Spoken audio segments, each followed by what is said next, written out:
Magandang umaga po sa inyo mga kapatid. Isang pagkakataon na naman po ang binigay sa atin ng Panginoon upang tayo po ay makapakinig ng kanyang salita at tayo po ay matuto sa araw po na ito. Ang ating pong mensahe na tatalakayin ay patungkol po sa talinghaga ng 10 dalaga at ito po ay matatagpuan sa Mateo 25 talatang 1 hanggang 13. At ang pamagat po ng ating mensahe sa oras po na ito ay may pamagat na Before the Door Closes. Samahan niyo po basahin ang mga talata na ating po matatagpuan sa nasabing aklat. Ang sabi po rito sa verse 1, kung magkagayon ay makakatulad ang kaharian ng langit ng 10 dalaga na kinuha ang kanilang mga ilawan at nagsilabas upang salubungin ang kasintahang lalaki. At ang 5 sa kanila ay mga mangmang at ang 5 ay matatalino. Sapagkat nang dalhin ng mga mangmang ang kanilang mga ilawan, ay hindi sila nangagdala ng langis. Datapwat ang matatalino ay nangagdala ng langis sa kanilang sisidlan na kasama ng kanilang mga ilawan. Samantalang nagtatagal nga ang kasintahang lalaki ay nangaantok silang lahat at nangakatulog. Datapwat pagkahating gabi ay may sumigaw, narito ang kasintahang lalaki, magsilabas kayo upang salubungin siya. Nang magkagayo nagsipagbangong lahat ang mga dalagang yaon at pinagigi ang kanilang mga ilawan. At sinabi ng mga mangmang sa matatalino, bigyan nyo kami ng inyong langis, sapagkat nangamamatay ang aming mga ilawan. Datapat nagsisagot ang matatalino na nagsasabi, baka sakaling hindi magkasya sa amin at sa inyo, magsiparoon muna kayo sa nangagbili o nangagbibili at magsibili kayo ng ganang inyo. At samantalang sila ay nagsisiparoon sa pagbili, ay dumating ang kasintahang lalaki at ang mga nahahanda ay nagsipasok na kasama niya sa piging ng kasalan at inilapat ang pintuan. Pagkatapos ay nagsirating naman ang mga ibang dalaga na nagsisipagsabi, Panginoon, Panginoon, buksan mo kami. Datapat sumagot siya at sinabi, katotohanang sinasabi ko sa inyo, hindi ko kayo nangakikilala. Mangagpuyat nga kayo sapagkat hindi ninyo nalalaman ang araw ni ang oras. Pagpalain po tayo lahat sa pagkabasa at pagkarinig ng kanyang salita. Mga kapatid, bago tayo magpatuloy, naranasan nyo na po ba na masaraduhan ng pinto? Naranasan nyo na po ba na hindi makapasok sa isang lugar o sa isang bahay o sa isang building na kung saan kailangan yung pumasok. Pero dahil sa hindi inaasahang pangyayari, minsan nalilate tayo, 'di ba? Katulad sa mga classroom nung tayo pa ay nag-aaral. May mga teacher na pag late ng estudyante ay hindi na pinapapasok sa classroom. Ano po yung pakiramdam ng ganon? Di ba po nakakalungkot? Ang problema po, dito sa parable po na ito, sa realidad ng buhay, pag tayo po nalilate sa klase natin, nalilate tayo sa mga lugar na kung saan ay nasasaraduhan tayo ng pinto, ay sa susunod na araw, pwede po tayong pumasok uli kapag hindi na tayo late. Subalit ito pong parable na ito, pag nilapat na po ang pinto, pag ang pinto po ay sinarado na, ay hindi na mabubuksan pang muli. Mga kapatid, pag-usapan natin, what must we do before the door closes? Ano po ang dapat natin gawin bago po magsarado ang pinto ng Panginoon? Tatlong bagay lang po ito ibibigay ko sa inyo. At napakaikli lang po itong mensahe natin. Number 1, surrender your life fully to Christ. Kailangan po natin i-surrender ang ating buhay sa ating Panginoon. At pag tayo po nag-surrender ng buhay sa Panginoon, kinakailangan po buo, nasa kabuuan. Bakit po? Kasi po, si Kristo, binigay niya yung sarili niya buo. Hindi naman kalahati. Hindi naman kulang-kulang. Kaya, ang dapat po natin gawin, surrender your life, not half, but fully. Ibig sabihin po nito, kailangan nating i-commit yung ating sarili, ang ating buong pagkatao, lahat ng anggulo, lahat ng side ng pagkatao natin, i-surrender natin sa Panginoon. Kasi yung iba po, sinusurrender lang yung bulsa. Pero po yung spiritual life, hindi naman talaga sinusurrender. Yung pagsasalita, hindi naman talaga sinusurrender. Yung mga sabi nga, yung mga ginagawa sa labas ng church, hindi naman sinusurrender sa Lord. Ang sinusurrender lang yung offering niya sa every Sunday, di ba? Yung kanyang boses every Sunday na pupuri sa Panginoon. Pero pagdating ng Monday through Friday, ay nawawala na sa Panginoon, hindi na siya Kristiyano ulit. At yun po ang nakakalungkot at hindi dapat nating gawin. Ang sabi nga po sa Matthew chapter 16, verse 24, Then Jesus said to his disciples, If anyone desires to come after me, let him deny himself and take up his cross and follow me. Ito po yung kabaliktaran sa mga sinasabi ng mundo sa panahon natin ngayon. Kasi ang sinasabi ng ng mundo ngayon, sa panahon natin ngayon, mga kapatid, ay mahalin mo yung sarili mo, pakinggan mo yung sarili mo, di ba? Unahin mo yung sarili mo. At ito po'y kabaliktaran dito sa paliwanag ng Panginoon. Ang sabi ng Panginoon, dalhin mo ang iyong krus, i-deny mo ang iyong sarili. Bakit po natin kailangan i-deny ang ating mga sarili? Dahil po ito po ay mahina, ito po ay makasalanan, itong ating sarili. At maliban na i-deny natin yung sarili natin, pagkaila natin ang ating mga buhay, ay hindi po natin makikilala, hindi po natin masosurrender ang buhay natin sa Panginoon. Sabi ko pa dito, surrender your life not tomorrow, but today. Ang sabi po sa 2 Corinthians chapter 6 verse 2, Now is the day of salvation. Kailan daw po ang araw ng kaligtasan? Bukas po ba? Next year po ba? Sa mga kapatid natin dyan, mga bisita na hindi pa nababautismuhan, today is the day of salvation. Now is the day of salvation. Huwag na natin ipabukas-bukas. I-surrender na natin yung ating buhay sa Panginoon dahil hindi natin alam kung ano yung mangyayari. Baka masaraduhan tayo ng pinto at hindi na tayo makapasok doon sa invitation ng ating Panginoon. At ang sabi ko pa dito, surrender your life, not fake, but genuine surrender. Ano yung genuine? Yung totoo. Hindi peke, kundi totoong pag-surrender. Pagsuko mo sa Panginoon, yung buong buhay mo ngayon at totoong pagsuko.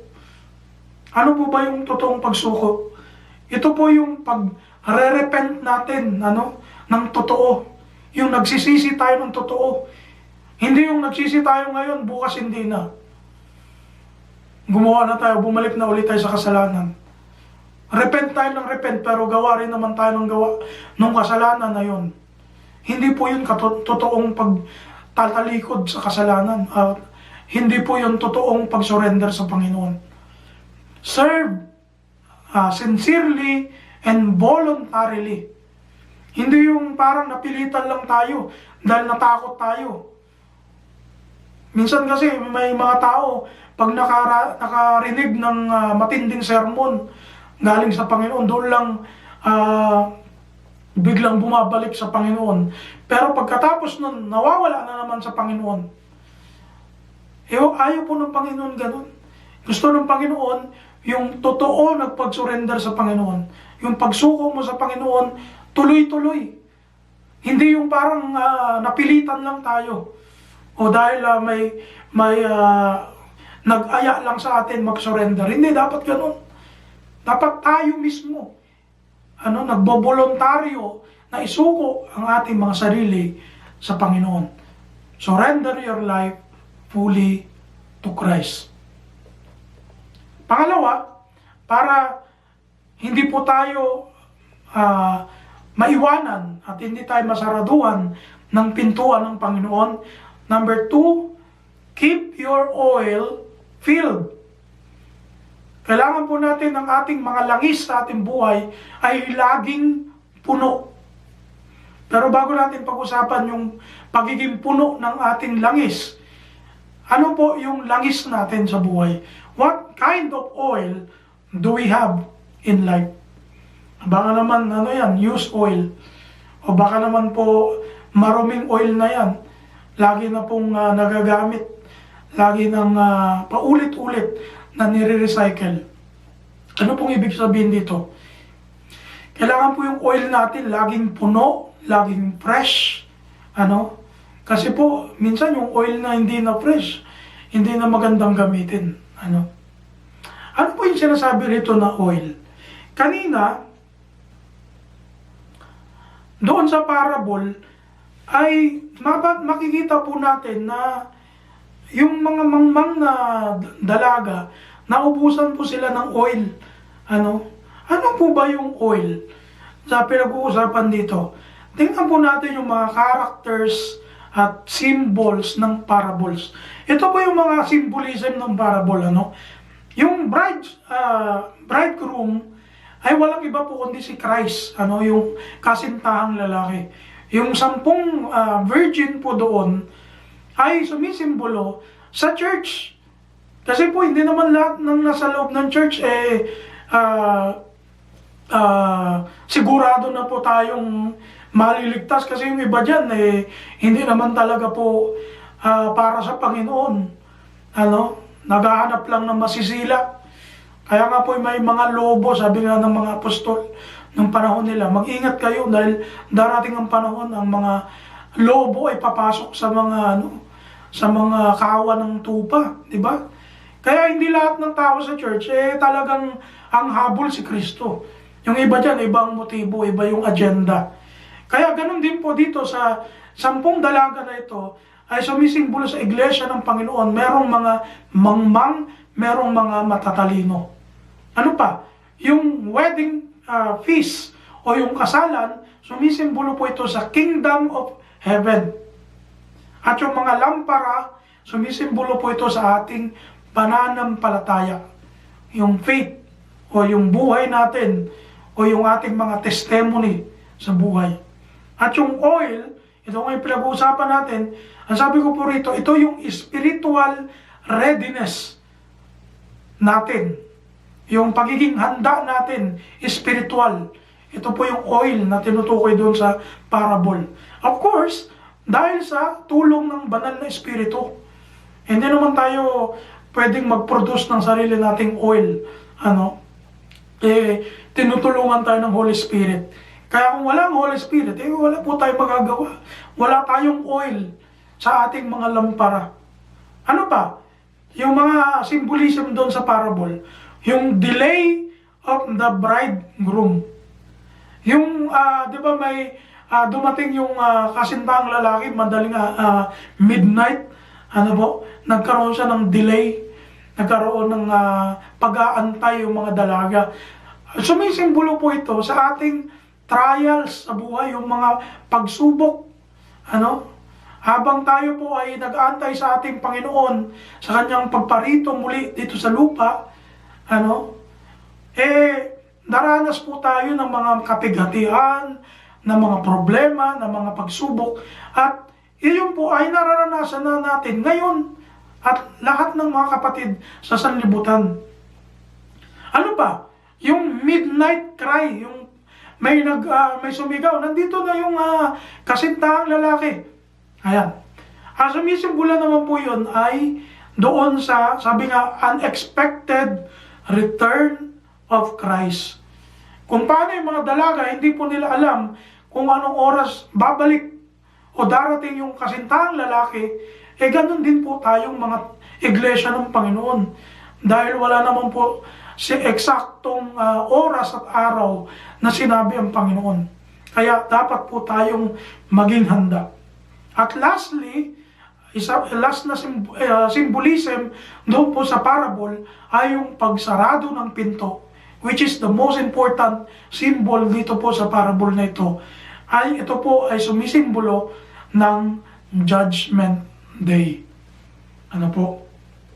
Kaya doon tayo, balik tayo doon sa oil, keep your oil filled. Ano po yung oil doon na kailangan natin? Ito po yung oil na sabi nga binibigay ng Holy Spirit sa atin. Let the Holy Spirit do the work. Siya po ang gumawa sa atin at hindi yung ating laman. Kasi po magkaaway po itong dalawang ito Basahin po natin sa Galatia 5, sa verses 16 hanggang 17. Ang sabi po rito, I say then, walk in the Spirit, and you shall not fulfill the lust of the flesh. For the flesh lusts against the Spirit, and the Spirit against the flesh. And these are contrary to one another, so that you do not do the things that you wish. Tingnan niyo po yan. Kaya nga po, kung tayo po ay gusto natin maging masama, wala po tayong ibang gagawin. Wala tayong ibang gagawin. Kasi po, natural na tayong masama Natural na po tayong masama. Wala na po tayong gagawin. Pero kung ayaw mo maging masama, ang gusto mong maging mabuti, gusto mong maging tapat sa Panginoon, gusto mong maging karapat-dapat sa Diyos, kinakailangan po nating hingin ang tulong ng Banal na Espiritu upang siya po ang magtrabaho sa buhay natin at hindi po ang ating laman. Ang sabi ko pa po rito, isa pong poem by Tara Leigh Cobble, ang sabi niya po rito, two natures beat within my breast. The one is foul, and the one is blessed. The one I love, and the one I hate. The one I feed will dominate. Tingnan niyo po ito mga kapatid. Ito po, tumutukoy doon sa espiritu at sa laman. Ano po yung ating pinapakain sa ating buhay? Mas pinapakain po ba natin yung ating flesh? Mas pinapakain po ba natin ang ating spirit? Ano po ang ating pinangalagaan sa ating buhay? Ang sabi po rito, the one I love, the one I hate. Hindi natin pwedeng mahalin pareho. Kailangan, pag minahal natin ang espiritu, kamuhian natin ang laman. Pag minahal po natin ang laman, hindi natin masusunod ang Banal na Espiritu. Let the Holy Spirit change your oil. Ano ibig sabihin po nito? Let Him transform our lives, mga kapatid. Siya po ang may kakayanan upang tayo po ay magbago at patuloy na magbago sa harapan ng Panginoon. Dahil tayo po mismo, wala po tayong kakayanan baguhin ang ating sarili. Pero ang banal na Espiritu ng Panginoon na nakatatalos ng ating Espiritu mismo, siya po ang makakatulong sa atin. At meron po siyang kapangyarihan para tayo po ay baguhin patungo sa kabanalan sa Panginoon. At sabi ko po rito, let the Holy Spirit light your way. John chapter 16 verse 13, ang sabi po rito ng Panginoon, however, when He, the Spirit of truth, has come, He will guide you into all truth. Tingnan niyo po yan. Kaya hindi po tayo makakarating doon sa ating tamang patutunguhan kung hindi tayo makikipagtulungan sa Holy Spirit ng Panginoon. Kasi po ang Holy Spirit, yan po ang ibinigay sa atin ng Panginoong Hesus para po tayo mag-guide, para po tayo makarating doon sa katotohanan. Kung wala po ang Espiritu ng Panginoon, naroon po ang lahat ng kalituhan. Naroon po ang lahat ng kasinungalingan. Naroon po ang lahat ng pagkabigo sa buhay na ito. Kaya po yung iba, kahit basa sila ng basa ng Biblia, kung hindi naman po nila hinihingi ang Espiritu Santo ng Panginoon sa kanilang buhay, na siya pong magliliwanag ng kanilang isip, magliliwanag ng ating mga daan, hindi po tayo magtatagumpay. Kaya tandaan po natin, ang Espiritu Santo ng Panginoon para po yung liwanag, parang apoy. Di ba yung Pentecost, parang mga dilang apoy, yung Holy Spirit. Yan po yung liwanag ng buhay natin. Yan po ang magdadala sa atin sa tamang landas ng Panginoon. Pangatlo, at ito po ang last na punto natin pong tatalakayin patungkol sa parable po, ay be watchful and alert. Ano po ba yung watchful? Ano po ba ibig sabihin nun? Mahilig manood? Mahilig manood ng probinsyano, ng mga teleserye? Hindi po. Ibig sabihin ng watchful dito, mapagmasid. Aware. Maging aware tayo sa ating mga sarili. Stay spiritually awake. Ang sabi po ni Peter sa kanyang aklat sa 1 Peter chapter 5 verses 8 hanggang 9, be sober, be vigilant, because your adversary, the devil, walks about like a roaring lion, seeking whom he may devour. Resist him, steadfast in the faith, knowing that the same sufferings are experienced by your brotherhood in the world. Tingnan niyo po yan. Kaya tayo dapat po laging handa, laging alerto. Dahil po hindi natin alam, minsan yung kaaway natin mismo, yung sarili natin. Ang Kristiyanong hindi kaaway ang sarili, hindi po yung tunay na Kristiyano. Kaya po nga doon sa binasa natin kanina, sabi ni Christ, deny yourself. Kung ang kaaway mo, yung ibang tao, pero yung sarili mo, hindi mo inaaway, hindi ka galit sa sarili mo, natutuwa ka sa lahat ng ginagawa ng sarili mo, kahit masama, mag-isip-isip tayo mga kapatid.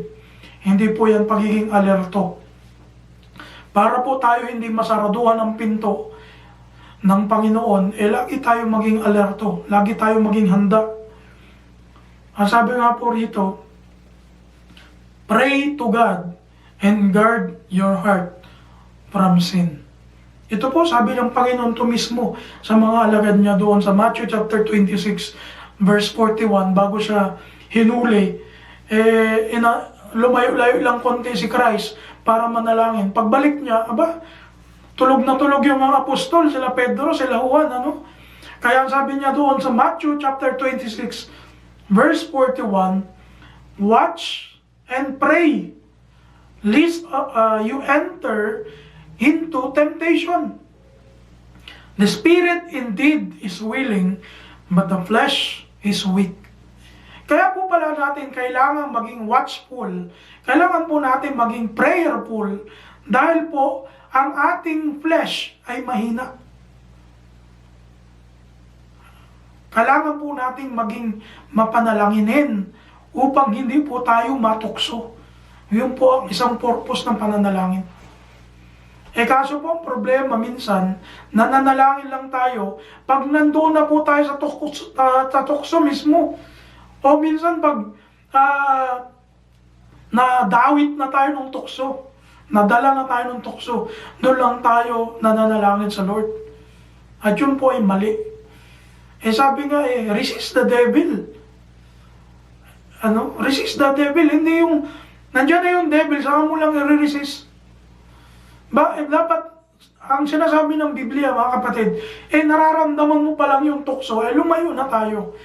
Nararamdaman mo pa lang yung tinutukso ka ng dyablo, o tinutukso ka ng laman mo, tumakas na tayo. Tumalikot na tayo agad. At tumakbo tayo. Dahil kung hindi po, madadala po tayo ng kaaway. At magiging cycle ng ating buhay po yun. Maging prayerful po tayo sa Panginoon. Dahil yun, sabi ko nga po nung last na topic natin last Sunday, ito po yung nagdi-build sa atin ng magandang relasyon sa Panginoon. Be consistent and avoid lukewarmness. Avoid being lukewarm. Sabi po sa Luke chapter 12 verse 37, Blessed are those servants whom the master, when he comes, will find watching. Diba tayo, halimbawa nagpagawa tayo ng something, halimbawa bahay, o project, sa mga, halimbawa kumuha tayong mga tauhan, tapos bigla tayong umalis. Tapos, pagbalik natin doon sa site, nakita natin, tutulog-tulog yung mga tauhan natin. Ano yung pakiramdam natin? Di ba? Nakakainis. Di ba? Nakakalungkot yung ganun. Nakakala natin nagtatrabaho, pagtalikod natin, tulog pala sila. Ganun din po ang Panginoon. Kaya sabi dito ng Panginoon sa ating binasa na talata, mapapalad yung mga, sabi dito, mga servants na nag-aantay sa kanilang master. Yung pagbalik ng master nila, nakita ng master na sila po ay watchful. Sila ay laging handa. Mga kapatid, yung pagiging lukewarm, isa pong delikadong pagkakataon ng buhay ng isang Kristiyano yan. Kaya ingatan po natin na huwag tayo na makitaan ng Panginoon ng pagiging lukewarm. Kasi ang sabi sa Revelation chapter 3, 15 hanggang 16, I know your works, that you are neither cold nor hot. I could wish you were cold or hot. So then, because you are lukewarm, and neither cold nor hot, I will vomit you out of my mouth. Para hindi po tayo isuka ng Panginoon, hindi tayo itakwil ng Panginoon, huwag po tayo maging sala sa init, sala sa lamig. Ano ba yung sala sa init, sala sa lamig? Yung minsan mainit ka sa Panginoon, minsan malamig ka. Hindi tuloy-tuloy. Parang yung bagay, nakapasok na yung isa mong paa sa pinto, tapos yung isa mong paa, ayaw mo pang ipasok. Parang ganun. Kung ganun, ayaw ng Panginoon po yun. Sasaraduhan tayo ng Panginoon ng pinto niya kapag tayo po ay lukewarm, hindi tayo consistent. Yung ating ilaw na andap-andap. Pag ganun po ang ating buhay, baguhin na po natin. At manalangin tayo sa Panginoon, humingi tayo ng tulong sa Panginoon. Mga kapatid, bilang konklusyon sa ating napag-usapan, ang sabi ko po rito, do not be like the people in the days of Noah, mocking, laughing, and ignoring the warning until the rain began to fall. When God shut the door, the cries of judgment had already started. Today, it is already raining in our world. Signs are everywhere. The door of grace is still open, but it will not stay open forever. Do not wait until it closes and Christ finds you without oil in your lamp. Now is the time to repent, to prepare, and to be ready. Mga kapatid, sa ating pagtatapos, isip-isipin po natin itong ating napag-usapan ngayon.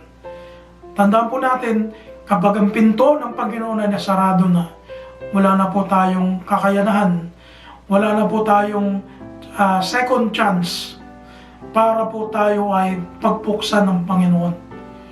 Kaya po, habang tayo nandito sa lupa, habang tayo po ay may lakas, habang tayo ay humihinga, habang tayo po ay may buhay, paglingkuran po natin ang Panginoon. Surrender your life fully to God. Ang sabi nga, keep your oil filled. At yung last, be watchful and alert. Purihin po ang Panginoon, pagpalain po tayong lahat sa mga mensahe, sa mga katotohanan na atin pong napakinggan sa oras na ito. Pagpalain po tayong lahat ng Panginoon at magkita-kita po tayo sa susunod na pagkakataon, loobin ng Panginoon na tayo pong lahat ay buhay pa sa kanyang harapan. God bless po at iniiwan ko po sa ating lahat ang kapayapaan po ng ating Panginoong Jesus.